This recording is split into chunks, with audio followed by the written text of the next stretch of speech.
Assalamualaikum warahmatullahi wabarakatuh.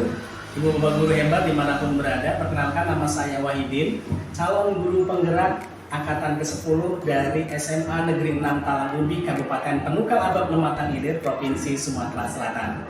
Pada kesempatan kali ini, saya akan melakukan sesi wawancara dengan salah satu kepala sekolah di Talangubi, di Kabupaten Penukal Abab Lematang Ilir, yaitu Bapak Haji Yani Fikri yang merupakan kepala sekolah di SMA Negeri 6 Talangubi. Berikut selengkapnya wawancara kami. Baik Pak, sebelumnya saya ucapkan terima kasih kepada Bapak. Terima kasih untuk waktu yang telah diberikan kepada saya untuk melakukan sesi wawancara ini, karena ini merupakan salah satu tugas dari kegiatan pendidikan calon guru penggerak. Terus kemudian saya juga terima kasih juga Pak atas support yang selama ini Bapak berikan kepada saya untuk mengikuti pendidikan program guru penggerak. Berikutnya saya minta izin wawancara ini nanti direkod dan akan kita upload ke media sosial ataupun YouTube. Jadi mohon berkenan untuk bisa diizinkan untuk kami melakukan itu untuk kebutuhan penilaian. Oke. Ya. Selamat pagi juga.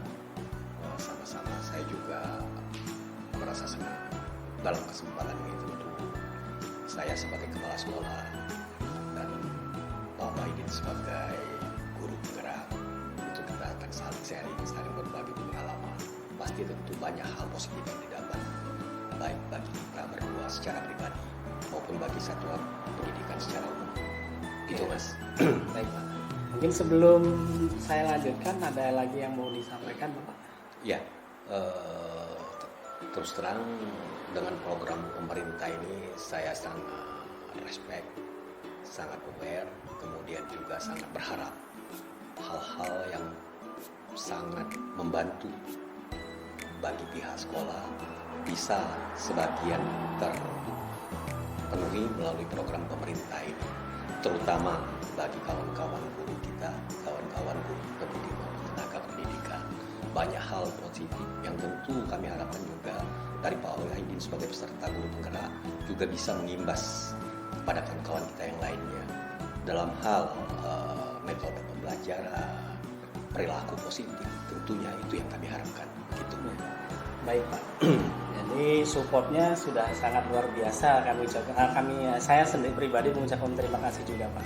Selanjutnya Pak, mungkin saya perlu mendapatkan gambaran tentang kondisi dari sekolah SMA Negeri 6 itu sendiri, mulai dari siswanya, kemudian dari tenaga kependidikan yang Iya, sekilas tentang SMA Negeri 6 Talangubi ini sama-sama kita ketahui bahwa nomenklaturnya itu bertahun 2016 bawahin 2016, kemudian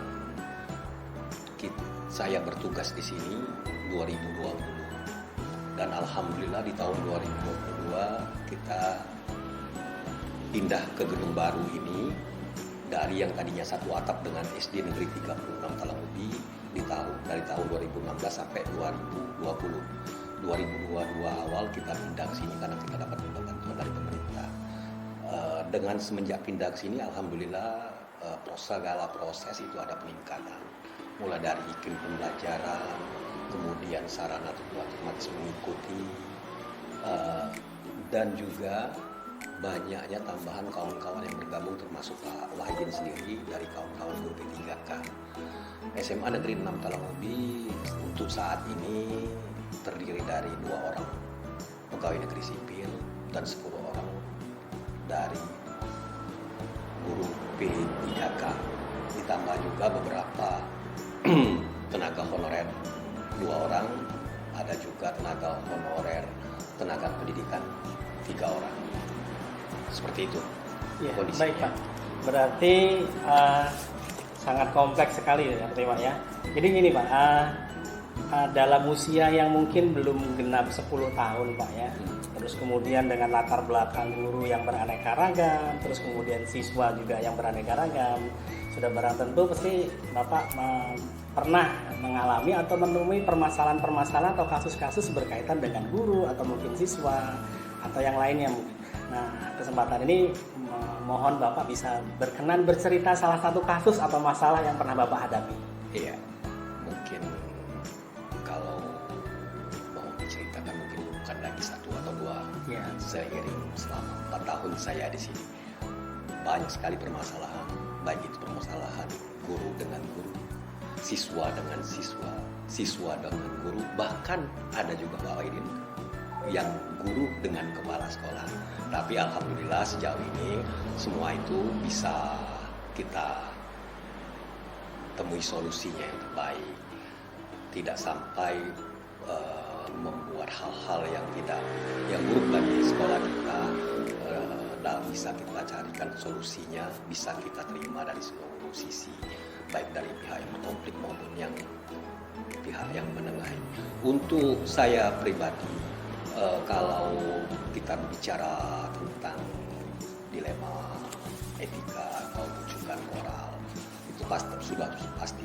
Jangankan sekolah kita yang Pak Wahid bilang tadi baru berumur sekian tahun, sekolah yang besar pun pasti mengalami hal itu. Karena kita dalam berorganisasi, beraktivitas pasti berbenturan antara individu yang satu dengan individu yang lain.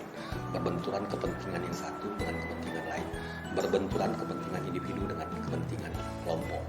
Dan itu alhamdulillah sejauh ini bisa kita atasi. Ya, bisa kita atasi dengan se-efektif mungkin, dengan berbagai cara yang kita lalui pendekatan, sehingga yang fokusnya dengan konsep inti tujuan dari sekolah. Kita bermuaranya di tujuan sekolah untuk menyingkirkan ego kepentingan individu di atas kepentingan kelompok tadi. Kita atasi dengan hal seperti itu. Baik Bapak, sepertinya sangat jelas sekali. Selanjutnya Bapak ya, bagaimana Bapak dapat mengidentifikasi setiap kasus yang Bapak hadapi? Apakah itu termasuk dalam dilema etika atau mungkin bujuk moral di sekolah yang Bapak pimpin saat ini? Saya secara pribadi atau bisa dikatakan kami di dalam satuan pendidikan ini untuk membedakan apa itu dilema etika, permasalahan yang kami hadapi, atau itu hanya sekedar bujukan moral. Tentu langkah-langkah yang kami lakukan antara lain, yang pasti yang harus saya lakukan itu mendengarkan semua pihak, yang terlibat dalam dilema itu sendiri atau bujukan itu sendiri. Selain mendengarkan, tentunya juga saya mengamati situasi. Untuk apa? Saya mengamati untuk mencoba memahami. Setelah saya pahami, kemudian kami coba tarik perspektif perbedaan apa yang terjadi, apa yang menyebabkan itu terjadi. Seringkali kasus-kasus seperti ini kalau dibiarkan itu berujung bermuara pada terjadinya konflik antar individu, baik itu guru dengan guru atau sekolah dengan guru atau mungkin juga guru dengan siswa. Nah, yang terpenting bagi kami di situ tentunya melihat situasi dan memandangnya dari berbagai macam sudut pandang, begitu. Baru kita tarik kesimpulan bahwa apakah itu dilema etika atau itu bujukan moral. Intinya itu adalah mendengarkan dari semua yang berkonflik atau mungkin semua elemen yang termasuk dalam konflik tersebut, ya, biar untuk mendapatkan keputusan yang adil dan berimbang seperti itu. Selanjutnya Pak, bagaimana Bapak menjalankan dalam pengambilan keputusan itu, terutama kasus-kasus di mana ada dua kepentingan yang sama-sama benar dan sama-sama mengandung kebajikan? Tentunya ketika menghadapi masalah seperti ini, saya berusaha menyeimbangkan nilai-nilai yang ada dalam mencari solusi. Agar apa? Untuk mendapatkan, untuk memenuhi semua kepentingan kedua pihak yang berkonflik, agar kedua belah pihak sejauh mungkin kita dapat penuhi keinginan mereka atau maksud baik dari mereka itu. Dalam proses ini pastinya itu akan melibatkan diskusi yang agak mendalam. Kalau ini lagi melibatkan manajemen sekolah, ini dari pihak kepala sekolah atau usia seperti itu, atau mungkin juga bisa kami berdiskusi dengan pihak kepala sekolah. Berarti kalau bisa yang saya tangkap itu adalah menyeimbangkan nilai-nilai kebajikan tadi dengan akar permasalahan atau konflik atau kasus yang sedang dihadapi, ya, dengan berbicara tetap menjalin komunikasi dengan seluruh pihak, semua pihak seperti itu Pak. Selanjutnya Pak, ini langkah-langkah atau prosedur seperti apa yang biasa Bapak lakukan selama ini dalam penyelesaian kasus atau masalah-masalah yang ada di sekolah? Baik, dalam prosedur yang biasa kami lakukan untuk menghadapi masalah seperti yang ditanyakan tadi, biasanya kami melakukan mengumpulkan informasi sebanyak mungkin tentang situasi yang kami hadapi. Kemudian setelah informasi terkumpul, kami juga tentunya berdiskusi dengan tim untuk memahami dari berbagai perspektif yang ada. Selanjutnya mempertimbangkan nilai-nilai kebajikan, baik itu nilai-nilai sekolah maupun prinsip-prinsip etika yang ada. Tentunya yang relevan. Sebelum berdasarkan pembicaraan tersebut, kami mengambil keputusan akhir untuk menyelesaikan dilema etika maupun rujukan moral tersebut. Setelah keputusan dibuat, tentunya saya juga belum berhenti dari situ. Bahwa ini kami juga memastikan bahwa semua pihak yang terkait itu memiliki alasan bagi tentang keputusan yang diambil tadi. Pada langkah-langkah atau prosedur yang biasa Bapak ambil itu adalah hal yang utama itu adalah mengumpulkan seluruh informasi yang penting untuk sebelum pengambilan keputusan.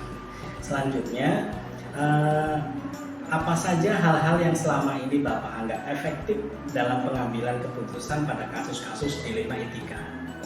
Dalam hal yang kalau dilihat atau yang kita bicarakan tentang hal-hal yang efektif dalam mengatasi masalah dilema etika ini tentu tidak lain adalah keterbukaan, kemudian juga komunikasi yang terbuka dengan pihak-pihak yang terkait itu sangat efektif bagi kami dalam mengambil keputusan. Kenapa transparansi dan komunikasi yang terbuka itu efektif? Ketika semua pihak merasa ingin didengar, ingin dimengerti, tentunya lebih mudah bagi kita untuk mencapai kesepakatan. Kalau kita menggunakan konsep bahwa kita terbuka dalam hal komunikasi maupun transparan dalam hal keadaan yang kita hadapi tersebut.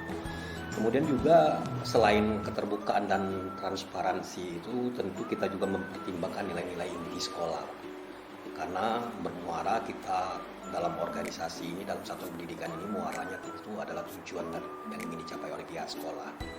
Konflik yang kita hadapi tentunya kita maksimalkan untuk mengiring, untuk mengarahkan, untuk dalam rangka kita mencapai tujuan sekolah yang sama-sama kita sudah sepakati di awal-awal tahun pelajaran seperti itu, Pak Wahid. Jadi hal-hal yang efektif menurut Bapak tadi adalah pertama keterbukaan kepada semua pihak yang berada dalam lingkungan masalah, terus kemudian ada transparansi, kemudian yang penting juga adalah bahwasannya setiap permasalahan itu harus meninjau kembali apa tujuan sekolah dan misi atau visi-visi sekolah.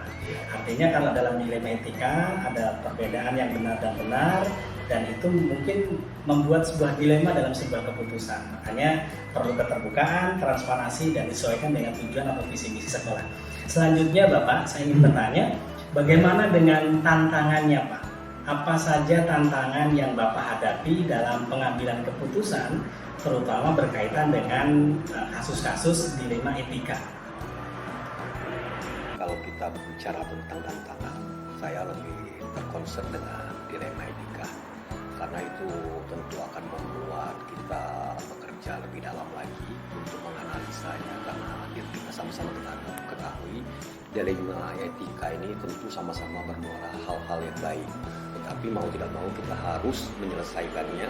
Kita harus menentukan satu keputusan yang akhir. Satu, tentu itu akan memicu terjadinya konflik bagi pihak-pihak yang terlibat di dalam dilema itu sendiri. Nah, untuk menghindari itu tentu berbagai pihak yang menginginkan hasil yang berbeda itu harus kita berikan pengertian. Kita harus berikan pendekatan, pemahaman bahwa kepentingan individu itu di bawah kepentingan kelompok. Kepentingan kelompok dalam hal ini kepentingan satuan pendidikan. Kita buat mereka mengerti semengerti mungkin, menerima apa yang kita putuskan. Karena kita memutuskan bukan berdasarkan individu, bukan berdasarkan kepentingan individu, melainkan berdasarkan kepentingan kelompok, yaitu kepentingan satuan pendidikan.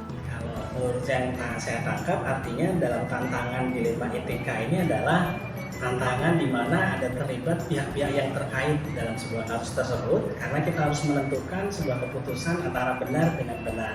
Beda kalau misalnya keputusan dengan benar dengan salah, kita dengan mudah artinya oh yang salah tidak kita ambil sebuah keputusan. Selanjutnya Bapak, dalam penyelesaian masalah ya, terutama yang berkaitan dengan dilema etika tersebut, kira-kira ada tata cara atau jadwal tersendiri dalam penyelesaian kasus tersebut, atau mungkin ada cara lain yang mungkin Bapak biasa terapkan? Kalau kita membicarakan tentang cara bagaimana kita mengatasi masalah, terutama tentang dilema etika, bagaimana kita mengatasinya, bagaimana caranya, itu berarti Pak Wahidin tergantung dari dilema etika yang kita hadapi itu sendiri. Kita ketahui bahwasanya dilema etika itu bisa terjadi di seluruh lapisan organisasi.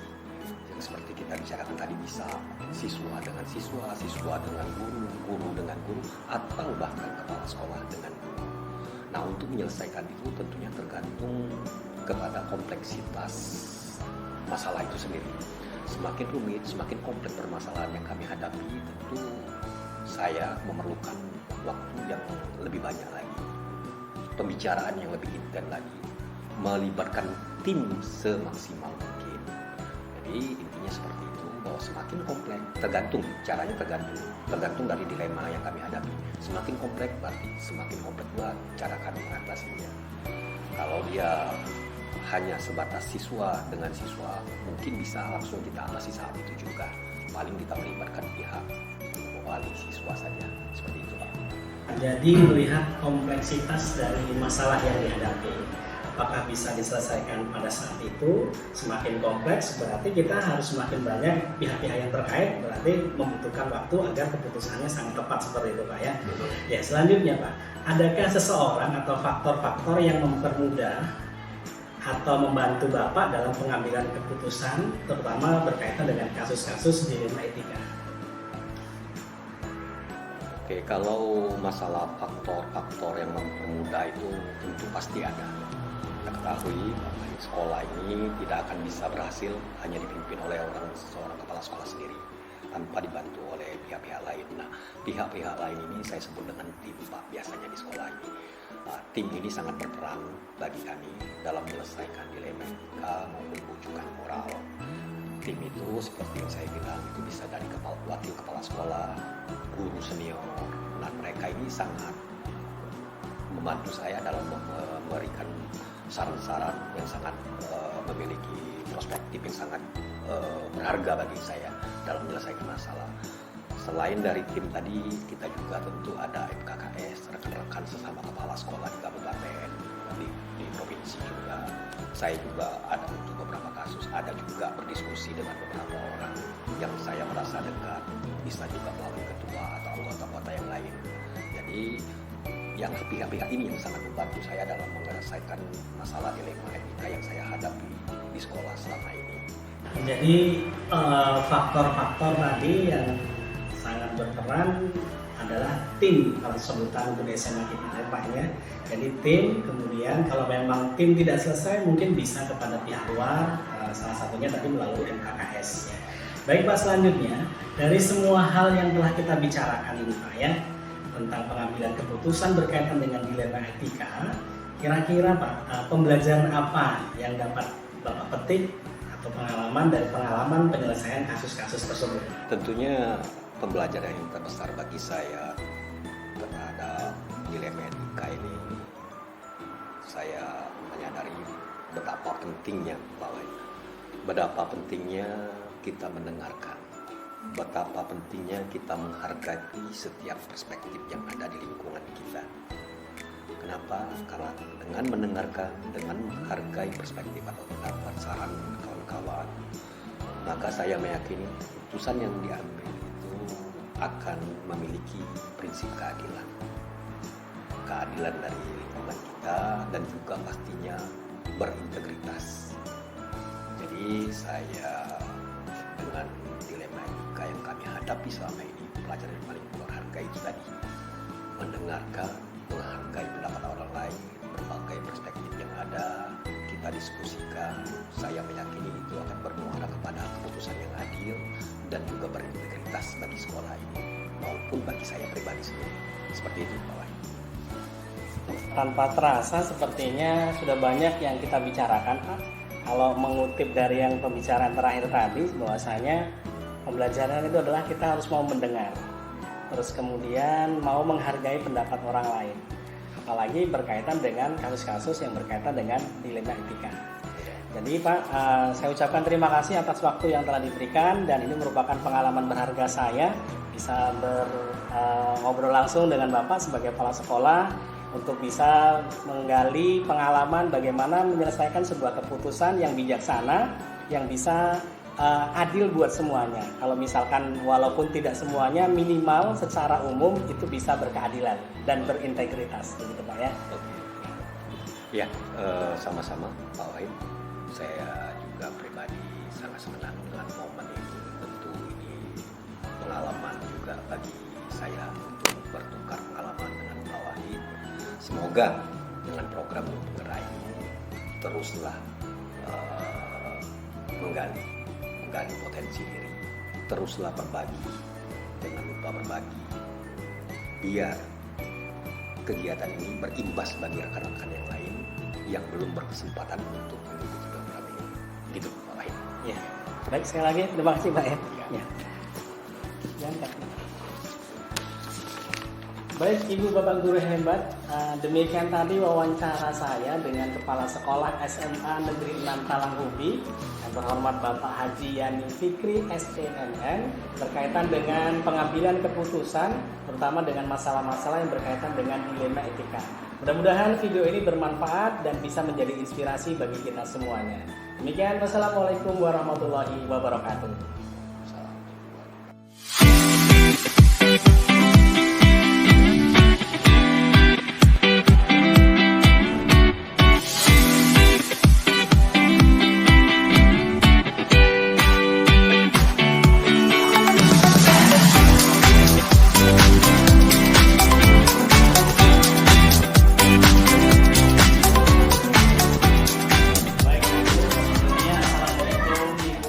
Waalaikumsalam. Ya, saya terima kasih loh Ibu sudah memberikan waktu, kesempatan untuk bisa bertemu dengan Ibu dan melakukan salah satu tugas dari kegiatan pendidikan guru penggerak. Sebelumnya perkenalkan Ibu, saya Wahidin dari SMA Negeri 6 Talang Ubi, Kabupaten Bulu atau Penakan Hilir, Provinsi Sumatera Selatan, calon guru penggerak angkatan 10. Dalam kesempatan kali ini kami sedang melaksanakan salah satu tugas dari calon guru penggerak, yaitu melakukan wawancara dengan kepala sekolah terkait dengan pengambilan keputusan dari sebuah kasus atau permasalahan. Jadi sekali lagi kami ucapkan terima kasih kepada Ibu untuk waktu yang telah diberikan kepada kami. Selanjutnya Ibu, perlu kami sampaikan juga bahwasanya kegiatan ini kami rekam dan nanti akan kami publikasikan melalui YouTube dan media sosial lainnya. Jadi mohon berkenan untuk Ibu kami publikasikan bila keperluan untuk penilaian dan pembelajaran bagi yang lainnya. Sebelum kita lanjutkan obrolan kita atau wawancara ini, mungkin ada yang perlu ditanyakan Ibu? Iya, baik, terima kasih Bu. Selanjutnya seperti ini Bu ya. Di awal ini saya ingin tahu, mungkin Bu mohon berkenan untuk cerita, kira-kira sudah berapa lama Ibu menjadi kepala sekolah? Untuk Ibu diangkat jadi kepala sekolah, untuk di SD 36 Talang Ubi, saya sudah diangkat dari tahun 2014, bulan November. Berarti waktu Ibu sudah 10 tahun, Alhamdulillah. Di dalam waktu 10 tahun ini tidak ada masalah apapun, dan saya masih tetap dipercaya. Berarti sudah lama sekali Ibu ya, lebih dari 10 tahun Ibu ya. Berarti kalau misalnya 10 tahun itu sudah barang tentu pernah ketemu dengan kasus-kasus, baik yang bertemu dengan siswa, kasus dengan guru, atau mungkin kasus-kasus lainnya Ibu ya. Mungkin Ibu bisa berkenan, bisa menceritakan kepada saya salah satu kasus saja yang pernah Ibu tangani dan apakah nanti keputusannya seperti apa Ibu? Untuk yang pertanyaan tadi masalah kasus itu kita ibu akan menjawab masalah kasus siswa saja, karena siswa kami itu banyak sekali. Yang pasti siswa yang akan ibu ceritakan adalah siswa yang pintar, tapi siswa itu sangat jahil atau nakal, kata orang sini itu. Selanjutnya Ibu, dari kasus yang Ibu ceritakan tadi, artinya kan ada yang anak pinter tapi dalam kesehariannya kurang menunjukkan bahwasanya kurang proaktif dengan pendidikan, atau mungkin sebaliknya anak yang aktif tapi dalam hal lain juga kurang dalam di sisi akademik, kurang seperti itu. Selanjutnya saya ingin bertanya seperti ini, Bu. Dari kasus-kasus tadi Bu ya, bagaimana Ibu mengidentifikasi kasus-kasus tersebut, apakah termasuk dalam dilema etika atau bujuk moral? Dalam mengidentifikasi siswa yang kasus tadi, itu sebenarnya siswa itu baik dan baik. Nah, untuk mengidentifikasikannya, jadi kita akan mengelompokkan atau termasuk dilema etika atau bujuk moral supaya anak itu menjadi lebih baik. Mengidentifikasinya dilema etika atau bujuk moral tadi berarti Ibu mengambil kalau misalkan itu hasil dari berbagai sudut pandang seperti itu gitu ya. Terus kemudian kalau ini keputusannya harus baik dengan baik kayak seperti yang Ibu ceritakan tadi, oleh siswa ini pintar loh, tetapi di lain sisi dia kurang proaktif dengan pendidikannya. Jadi kita merasa dilema apakah harus menaikkan atau tidak seperti itu. Benar Ibu ya. Nah, selanjutnya saya ingin bertanya seperti ini Bu. Lalu bagaimana Ibu dalam mengambil keputusan, terutama untuk kasus-kasus yang dilema etika tadi? Dalam kita mengambil keputusan dilema etika siswa yang tadi, untuk supaya siswa tadi dapat ditangani, saya memanggil wali kelas, terus memanggil guru-guru yang terkait, contohnya guru agama, penjas, dan saya juga akan memanggil orang tuanya untuk supaya nanti anak itu tidak salah langkah saya untuk apakah anak ini harus ditolong dinaikkan atau anak ini tetap tinggal kelas. Baik Ibu, jadi Ibu melibatkan semuanya lah Bu ya. Nah, selanjutnya langkah-langkah atau prosedur seperti apa yang selama ini biasa Ibu lakukan untuk menangani kasus-kasus terutama yang mengandung dilema etika tadi? Untuk selanjutnya Ibu memanggil atau mengumpulkan informasi ke guru-guru yang bersangkutan supaya siswa ini tidak salah lagi untuk pengambilan keputusan. Baik Bu, jadi seperti yang dikatakan di awal tadi memang harus melibatkan semuanya ya Ibu ya. Nah jadi sekarang hal-hal apa saja Ibu yang selama ini Ibu anggap efektif ya dalam pengambilan keputusan terutama kasus-kasus yang berkaitan dengan dilema etika? Oke, untuk mengambil keputusan saya itu harus transparan dan terbuka ke semua guru apakah keputusan itu baik atau harus bagaimana. Jadi kita harus transparan. Jadi kalau yang saya tangkap ini berarti kuncinya adalah transparan dan melakukan komunikasi dengan semua pihak yang terkait dengan kasusnya tadi Ibu ya. Nah selanjutnya Ibu, bagaimana tantangan ya? Apa saja tantangan yang Ibu hadapi dalam pengambilan keputusan, terutama dengan berkaitan dengan kasus-kasus dilema etika? Untuk tantangan itu yang pasti ada, karena ada di antara guru itu yang tidak setuju kalau itu dinaikkan, karena anak itu mungkin terlalu nakal, tidak sopan dengan guru.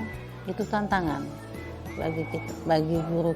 Bagi saya otomatis tantangan, tapi ada sebagian guru yang biarlah Bu dinaikkan saja karena anak ini lebih baik dan sebagainya.